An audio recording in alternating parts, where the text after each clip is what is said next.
And welcome back, everyone, to Box Office Report. Today on the 13th of July, 2025. And look, I think I pretty much nailed the box office this week. It was pretty much a repeat of last week, but with just Superman at number one. Which, Superman, number one, with a $122 million debut. Uh, Honestly, a really good start. Jurassic World Rebirth for 40 million this week for dropping a little around where we thought it would drop, but a little under, honestly. F1 made our $13 million number three spot. How to Train Your Dragon, 7.8 for number four.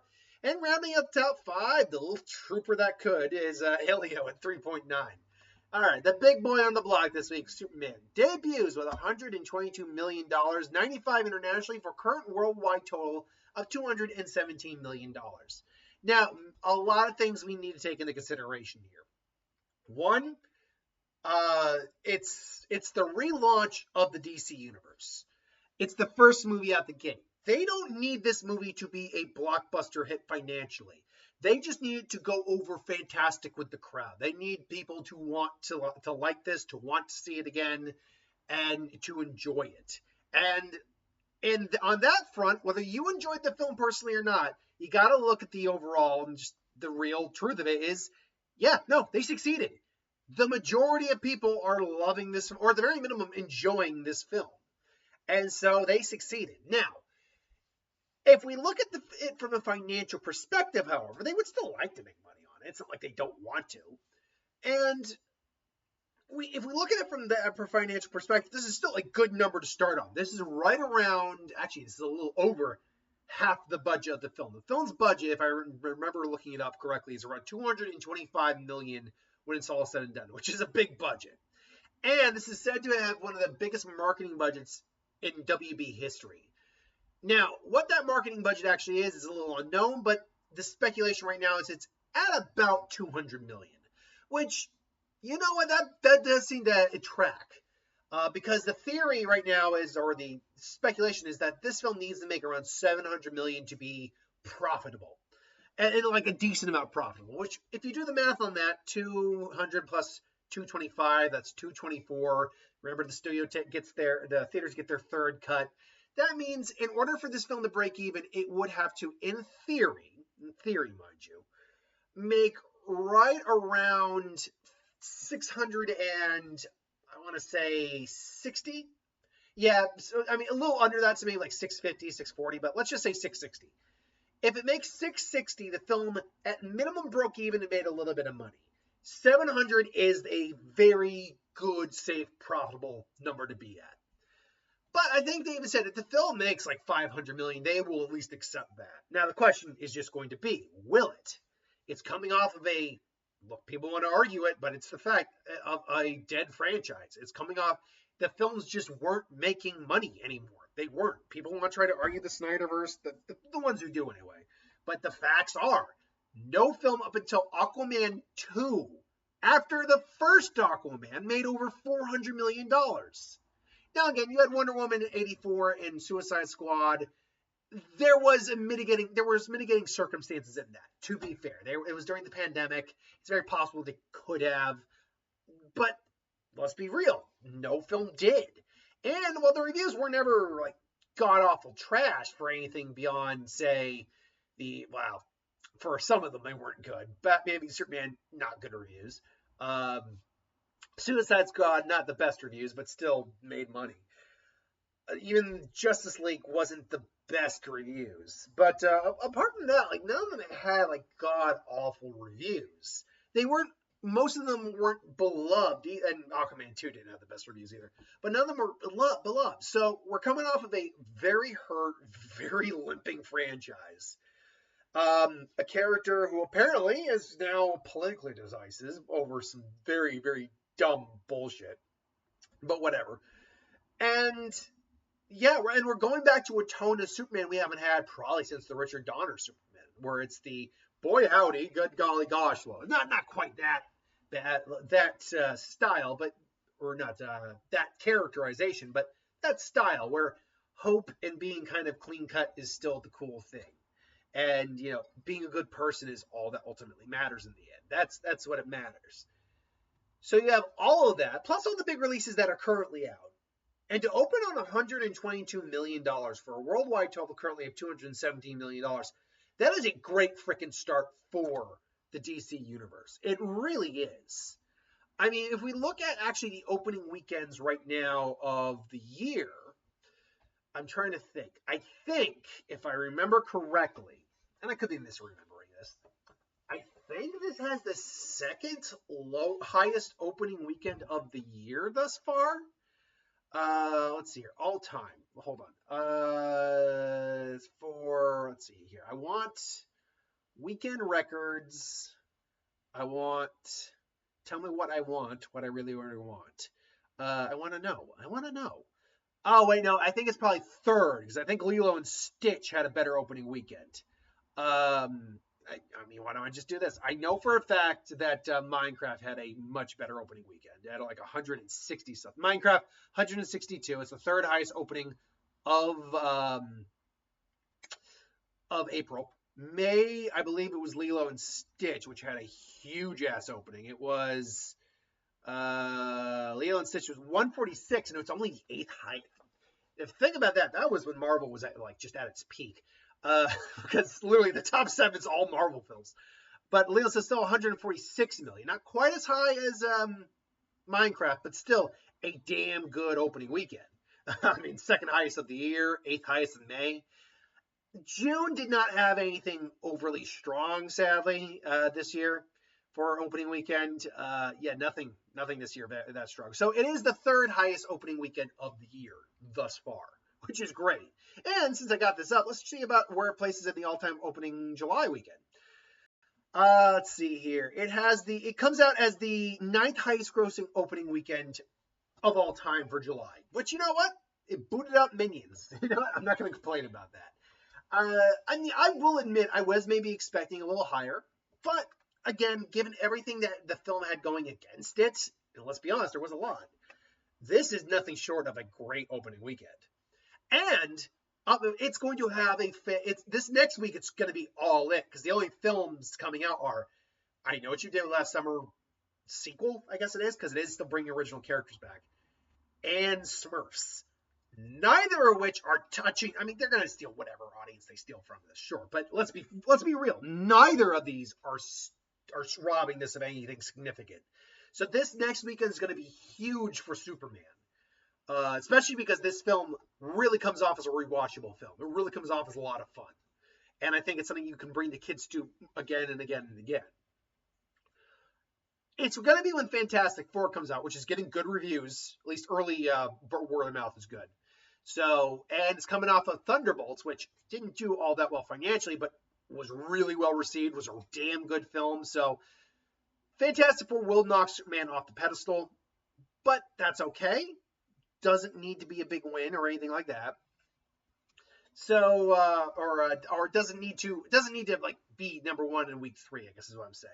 Especially when there's a big superhero film coming out. So, look, we'll see what Superman can do for its legs, especially internationally. That's where I'm really going to be curious about how well it does. Because, again, a film can only make so much money, even if it makes the bulk of its money domestically, which most films tend to do. Most, not all, but like 80% of films. There are some films that just have a bigger, wider international appeal, though. But percentage-wise, like the biggest market is usually domestic, Canada, U.S. So even if, like, say this film makes, let's say it makes the $700 million, the majority of that from one singular spot, market, is going to come from the U.S. But that doesn't mean that the international can't pick up for it down the road. Still, we'll see what Superman's legs are going to be, but this is a great start for the DCU in terms of financially, critically, because it's still got an 82%, which is good. It's just a good number. And audience-wise, like 93% of the audience liked it, according to Rotten Tomatoes at any rate. Jurassic World Rebirth made under $40 million. Now, this is actually very impressive given the fact that we had Superman come out. The fact that it only dropped 56% is actually really good, considering that the film, while liked, is not like universally loved or anything like that. The critics are about 50-50 on it, a little more than half like it. And the audience, while majority liking it, it's like around 70-ish, so it actually doesn't have as high a rating as some other films. But clearly, people want to see dinosaurs eating people. So even with Superman coming out, it crossed $500 million this week, which is great. That puts it firmly in the profitable range because it had roughly speaking about 100 million in marketing is what the project estimate is, at least from what I can find. And so it made its money back. It had to hit like 450 not even 450 just to break even. Even if I highballed it at $150 million for the marketing budget, that would mean that the film had to hit like 48 million to break even. It did that. So the good news is this film is profitable. And now it's just going to be smooth sailing here because it's now just going to be making more money. That's all it's going to be doing. And it's also clear this is one of the scenarios where the international combined outweighed the domestic. Yes, 48% of it came from one spot, the domestic. So we got to be clear on that. But still. But the question is, because every previous Jurassic World film has been $1 billion, can it still hit $1 billion? I would say it's probably unlikely. It's not, I don't think it's likely. And you might be saying, well, it's already crossed $500 million. Yes. I'd have to see what next week's going to look like. Because next week, again, no big release that's going to hurt this is coming out. Smurfs is not going to hurt this. And How I Know What You Did Last Summer, not going to hurt this. Again, Fantastic Four, very similar audience. That's going to hurt this. But it's just, for the films that make $1 billion, you either have to have legs like hell, which I don't think this is going to have that kind of legs. You got to be like an Avatar, which opens fine, but then just keeps coming back. Nothing is really like stealing its audience away, so forth and so on. Or you need to have really huge openings and then drop-offs and then the percentage drop-offs. Unfortunately, Jurassic World Rebirth did not open. It actually had, I believe, it's like literally in the middle of the opening weekends. Between the Jurassic World films, it's the lowest opening. But between the Jurassic Park films, it's the highest opening. So it's a little catch-22 on that. Unfortunately, I just don't think it's going to have the overall legs to make $1 billion plus. Do I still think it's going to be profitable? Oh, I mean, it's already profitable, but like decently profitable? Yeah, sure. I think it can make still 700 plus million, maybe even 800. I don't see it going past 900. But to be fair, I didn't think Lilo and Stitch was going to make $1 billion, and I haven't even checked that yet. We'll see about if I'm right about that or not. F1 made another 13 million. Still dropping less than 50%, which is good. It's a good film. It deserves it. It's still not going to be making its money back, even though it's about to cross 400 million. It's an expensive as hell film. It just is too expensive. This and Mission Impossible both suffer from the fact that they just are made on too much money for the spectacle you're getting. Don't get me wrong. I see the money on the screen with Mission Impossible. I do. And I see the money on the screen with this film. But it's not, they're neither are franchises or the type of project which would have attracted enough people to make a profit on it, unfortunately. Now, again, this film will cross 400 million. No doubt about that whatsoever. It might even hit 500 million. But unfortunately, it's just, like I said, it's not enough.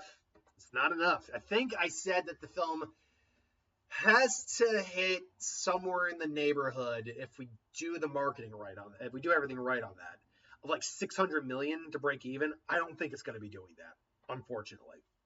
How to Train Your Dragon made 7.8 million. Now, where does this currently stand? Because it keeps struggling. $561 million. This is going to make it the second highest grossing film in the franchise when it's all said and done. Which, good for it, absolutely. I mean, if I got to double check it. I know, let's see, How to Train Your Dragon. There we are, How to Train Your Dragon. I know it surpassed the first one, the original one, a while ago. And I believe, How to Train Your Dragon, I believe it's the second one is the highest grossing one, if I remember correctly. So the New World, the Hidden World is the one that's the third one that it surpassed it. And surpassed it by a decent old amount, too. So how much farther it has to go to beat the second one? That's the question. And actually, $621 million. Huh. All right, so let's see. We're at 560 right now. Let's say 561. Let's round it up. That would mean, and actually doing that rounding up to the one is perfect. That would mean that it legitimately has to make about 60 million more to be the highest grossing one in the franchise. Again, doesn't need to do it. It's made its money. But could it do it? Can it do it? Yes, we can. $60 million at this point in the game is a lot. It's a lot. It's in how many weeks now is it in? Domestic weekends. Let's find out here. It's in its like fifth week, which doesn't sound like a lot, except you're dealing with Jurassic World coming out, Superman coming out. Then you got Smurfs, which unfortunately would probably steal money from this. And then you got Fantastic Four, which definitely will steal money too. So 60 million is a lot at this point in the game for the amount it's making per week. I'm going to say no, it can't make 60 million more, unfortunately. But again, it doesn't need to. It's the second highest grossing of the franchise. It is, and this is $1 billion franchise. So no, it's good. It's sitting fine. It's sitting pretty. It doesn't need to do it. Would it be nice if it did? Sure, they'd have that feather in their cap. Now, going on to movies that haven't made their money back. Elio, 3.9 million, 117 million worldwide. Not even close, because the film is like 90 million, if I'm not mistaken, in terms of like production budget or something like that. And we've gone over why this film failed. I don't need to keep going over it. Again, just to summarize, got delayed. Marketing was a little false. And also the marketing just wasn't that good. So you get all that. I do not, someone did say that they reworked the film. I do not believe that. I do not, no, I think the marketing was very misleading. I do not think they reworked the film, personally, because that means they shot something animated wise, and then they just said, no, let's reshoot it again, and they'll just add millions of dollars on it. Like, no, I don't think that worked. I don't think that's what happened. And it's a shame. Look, I didn't personally love it, but I didn't hate it. It was the perfect definition of kind of like a middle of the road film for me. Like, it was fine. It was fine. But everyone, it's got the legs to kind of just stick around a little bit. Like, it hasn't been dropping immensely at all. It just sucks for the film. It opened on such a miserable opening. If it had even because it opened on like, it was like 20 something, 24 million or something, 20 million, barely 20 million. Again, my biggest for the opening, A, the trailers weren't that good, and B, this like Ballerina, I think they put it in the wrong at the wrong time of year, in the wrong spot. Those delays hurt it so much that you put it in a murderer's row of Lilo and Stitch, freaking How to Train Your Dragon. Now we're getting Smurfs, which may make money, but may not. Still, you literally you cut this thing's throat. That's exactly what you did. I mean, even if you had opened it, say in April, and even in April, still had Minecraft going on, which would still have at least some of this audience here. So, it was not in a good spot. I guess the question is, what time of year, if you had to, would I have? If it had to be this year, when would I put it out? I would have put it out March. After Dogman, obviously, because Dogman deserved it. Dogman was perfectly. I liked Dogman. It was good. Not like amazing, but good. But I think in March, because there was no big animated films in March. There was no big family films in March this year. There was actually a few like action films, horror films, sci-fi films, but no real animated family films. And give me 1 second here. I'm double checking when Dogman came out here. In fact, I'm just going to double check the release is up to this point. All right, so let's see, 25 movies. The beauty of the site is it like tracks the dates as you go by, Movie Insider. But then once you get to the end of the year, as I'm about to, and then recycles to the beginning of the year. Okay, so yeah, Denver. No, here's the thing. I would not have put it in January because January is still like the 1 month. You kind of put the lackluster stuff in, but February you can get away with. So let me see here. Okay. So coming into February, we had Paddington in Peru, which also would have hurt that film. So no. Then you had The Monkey, Unbreakable Boy. It ended with Dogman, if I'm not mistaken. Actually, hold on. Where's Dog? Or was Dogman in January? Oh, sorry. Dogman was in January. Okay, but see, this is the thing. This gives me even a better argument to be putting it in February. Because, and I'm not saying like write the same, like not on Not on the same day as Captain America or Paddington, God no. But February 21st, all you had was the Monkey and Unbreakable Boy then, and nothing really on the 28th. So the week afterwards, I mean, yeah, it would have been competing with Paddington, but then it's just they're different enough. One's an animated film, what's technically not, that I don't think it would have actually hurt each other that much. Night Apocalypse never came to theaters as far as I could find. Mickey 17, Black Bag, Novocaine. The Day the Earth Blew Up, it didn't get a lot of press anyway. By the way, I've been trying to find, apparently it was now on HBO if I get a chance. I was definitely enjoying it, watching it. It actually had some real horror vibes to it too. Yeah, Snow White. But honestly, we saw how Snow White did. So actually, yeah, if you were to ask me where I would have put Elio, I would have put it mid-February because it would have been family friendly. It would have been leading into March, and there was been no legit competition for it for a good long while. So honestly, look, I get they had to delay it because of the writer and actor strikes and all that. Get it completely. I understand it. I don't blame them for that. What they blame them on is picking a bad release date for it. Because I think the film is good enough that it deserved better. I want all films to make money because that means the industry is healthy and we get more stuff we really want to see. But and people argue, no. Someone was basically arguing, not the person who said your taste is terrible. No, they were having a laugh. No, the person who was saying, I hate to break it to you, but all Marvel TV sucks. I'm like, no, I'm sorry you feel that way, but I want you to know that's your personal opinion, not a fact. And if you try to argue it's a fact, you're wrong. See, that you being wrong about it not being a fact, is a fact, because it's all art, being film, art, painting, whatever, is subjective, is for subjective interpretation.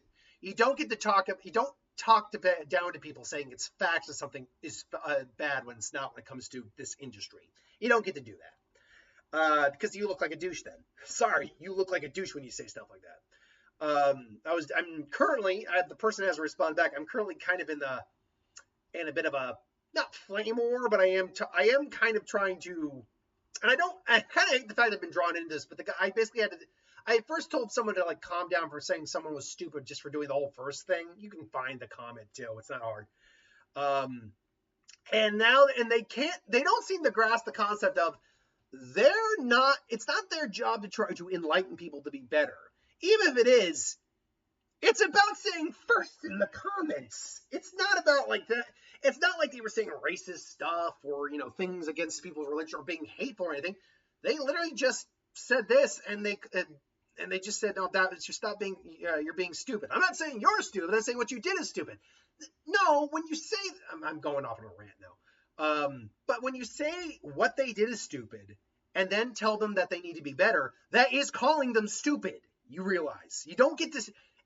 Now we all do stupid things. That doesn't make us inherently stupid. But when you double down and say, yeah, no, you should learn to be better and all that and make better choices and all that, I'm like, no, they're not being stupid. You're being an asshole. Sorry.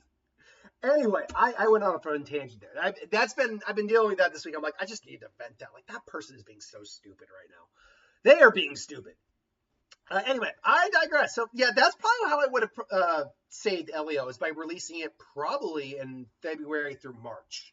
That's where I probably would have done with it. Anyway, I digress. So moving on, and we're now kind of really cycling through these. 28 years later, made $2.7 million, $138 million. Again, it's kind of just trudging along. I don't think it's going to make its money back, but I respect it for sticking in there and hanging in there. Lilo and Stitch, 2.7. Okay, has Lilo and Stitch hit the $1 billion mark? Let's find out. And, it's so close. It's so 6 million left to go, not even? Okay, I'm calling it right now. Lilo and Stitch is going to cross $1 billion. It's going to be the first $1 billion film of the year. And look, I stand as someone who really enjoyed the remake. Is it as good as the original? That's debatable. Does it have aspects does the original have aspects I like more? Absolutely. Jumba and Lily are easily handled better than the original. I have no argument with. But are there aspects I think are handled better in the remake than in the original? Yeah, I openly admit to that. I think they handled the entire climax better, honestly. Now that it's been out, I can talk about it. That scene where Stitch is basically sacrificing himself, and the Aloha Oi is playing. Dude, I was getting emotional in that. Like he's making that sacrifice, and he's happy to do it because he loves these people. He's growing to care about them. Like, dude, I was like, oh no. I mean, I know he's gonna be okay, but no. And I'm going to tell you right now, for all the people who are saying it's shitting on the Ohana thing, you're not paying attention. I'm going to be one of those people right now. You're not paying attention to the film. You're not. I'm sorry. Like, yes, is it a different version of the message? Absolutely. I will not argue that. But are they shitting on Ohana? No, they're not. Because Ohana isn't solely them, first off. It's the community. It's like, oh no, so she has to go into foster care after all. Oh no, they broke up the family. Yeah, we figured it out. I'm just gonna live next door. like what the? And that's not me going like, what the hell? I mean, that's me going, yeah, they figured it out, and they evolved Nani's character a little bit. She had other dreams besides just taking, because she's only 19 in this movie. Like, it's actually very unrealistic to say she should be taking care of her sister, to be honest, especially when her sister's a bit of a problem child. Let's be honest. I'm not saying that to disparage anyone on the spectrum or anything like that. It's widely accepted that Leo is on the spectrum somehow. But let's be honest, she's a difficult to control child. So to say that it's spitting on Ohana for her to openly, and she wants to stay too, that's the thing, but Lilo herself says, no, I want you to be happy too, and go and do it, and I'll be here, and like we will still see each other and all that. I want you to like have your life too. For Lilo to encourage her sister to go and do something beyond, just taking care of her, and to actually grow and have a life, like, that's the Ohana working just in a different way than it did in the original. And to all the crybabies who keep talking about, no, they're separated. I was like, she has the damn portal gun. That ending is so sweet. It's like, night sister. And I said, night sisters. Like, that's so sweet. Like, look, I get it. It's not the original, but I really think people were kind of just waiting to hate this film, I guess, because either you're not paying attention or you just were not looking to like the film anyway. Now look, if you just didn't like the film in general, that's fine. All film is subjective. I've said this already. But again, for the people complaining specifically about that, I really feel like they're not actually watching the film. Like, enough stuff happened where they weren't liking the film, but they just tuned out at that point and just focused on the stuff they weren't liking. I don't know. I want to be clear too, because I understand how I'm sounding. It sounds like I'm putting people's thoughts or words into their mouths. I'm not trying to do that. I am trying to understand. It's more me trying to. It's me trying to understand and verbally releasing that rationale in my head of why people reacted the way they did. But with that said, like, it rubs me the wrong way when people say things like that. And I'm like watching the film and I go, that's not what happened. Like, no, it's still there. Like, what are you guys talking about? Anyway, Mission Impossible not making its money back. We've long since said that. Maybe if it's lucky and the international pops it over to 600 million, great. But it has to make like 700 million just to break even. Again, there's a lot of reasons. We've gone over why the budget was so overblown, but still it's very ridiculous. Talking about films that are just ridiculous, apparently it's Megan 2.0. Even Blumhouse himself, was it something Blum? The guy who runs Blumhouse knows Blumhouse said, yeah, we messed this up. We did not do what we should have done for a sequel to this series. And this film just came, it's the third week, and it's now, I think it was number 2 or 3 on its opening weekend. Actually, why don't I just go back? I can do that. Hold on, one second. In 2. Let's see here. It was on its opening weekend. It was number 4 on its opening weekend. Behind Elio, which is also bombing right now. That's impressive and not in a good way. Oh, man. Oh man. So yeah, that's talking about a movie that came and went like a fart and went off of a film that I didn't hate. Between the three of us who saw it, me, my friend, and my girlfriend, one of us liked it a fair amount. The other just did not like it, and I felt smack dab in the middle. I was like, yeah, no, I liked enough of it to be like, sure, it was fine. It's got things I'm like going like, what the hell? But and not in like a what the hell, but more like a what the hell? Like it's that opening with that weird Furby knockoff. Like I'm like, oh, I was there sitting in my seat going, oh. But yeah, apparently they missed the mark on the sequel. They really did. Materialist, we've been talking about that a little bit. It's also pretty done. It's run. It's probably going to end up like 51 million, which isn't enough to break even, but it's probably more than they were expecting to make on it. Ballerina, man, you must have seen her dancing it. Man, that's another one that just came and went, unfortunately. Made more than Ilio right now. Maybe Ilio can make a bit more, but Thunderbolts is still in a couple theaters, made $9,000. Good for it. I think Sinners is still in a few theaters too. Am I right on that? Nope, at least not according to this. So yeah, it was a good weekend at the box office. It's another $100+ million weekend. In fact, if I do the math real quick, that's 162, 175. That'd be 183. No, 182. Then that's 186. Almost 200 million at the box office this week. That's a good number. That's a good weekend at the box office, to be sure.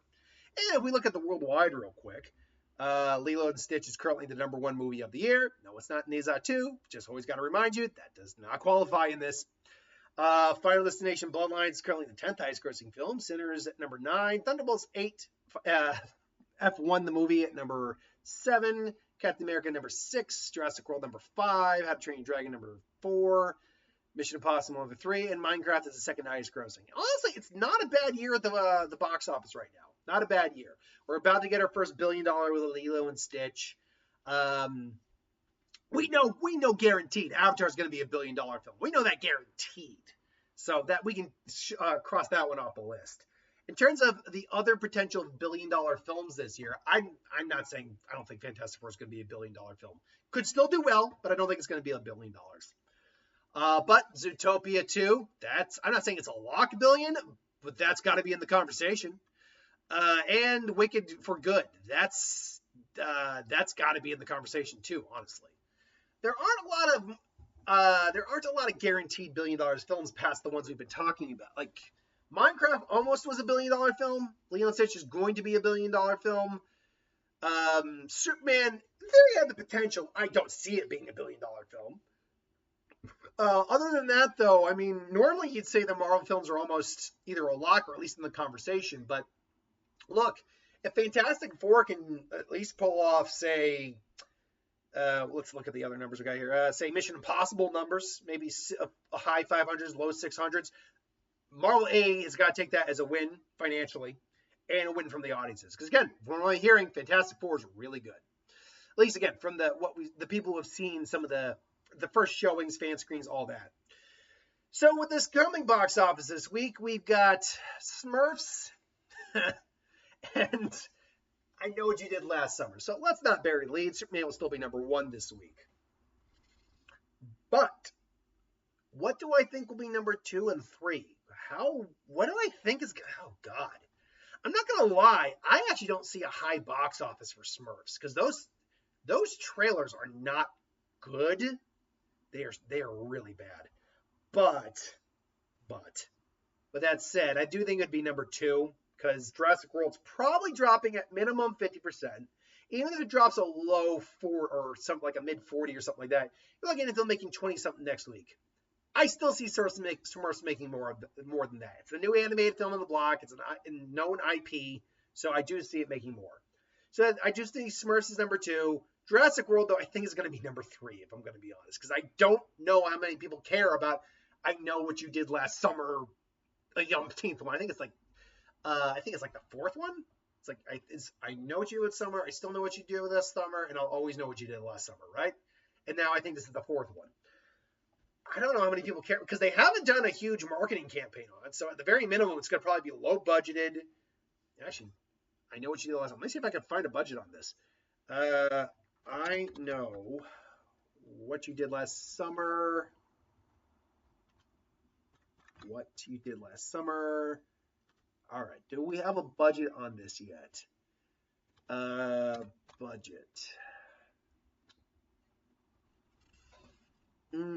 Really? No, that's the original.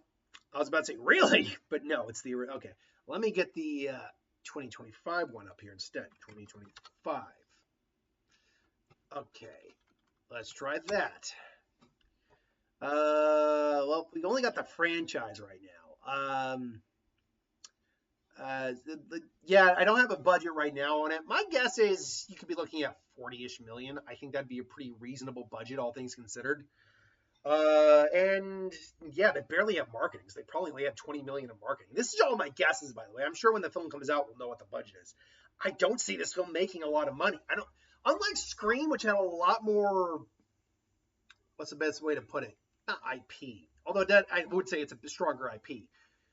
It had more character and it was more recognizable. That's the thing. Ghostface, you recognize. The killer in this, you don't recognize very well. At least, I think someone would at least struggle initially to remember who that character is. So, again, Superman, Smurfs, Jurassic World. I will then still say it'll make more than F1 in its 4th week. So, I know what you did last summer, and then F1. That's my thoughts, my prediction. I could be dead wrong in it. Let me know in the comments below what you think. Until then, thanks for watching. I'll see you next time.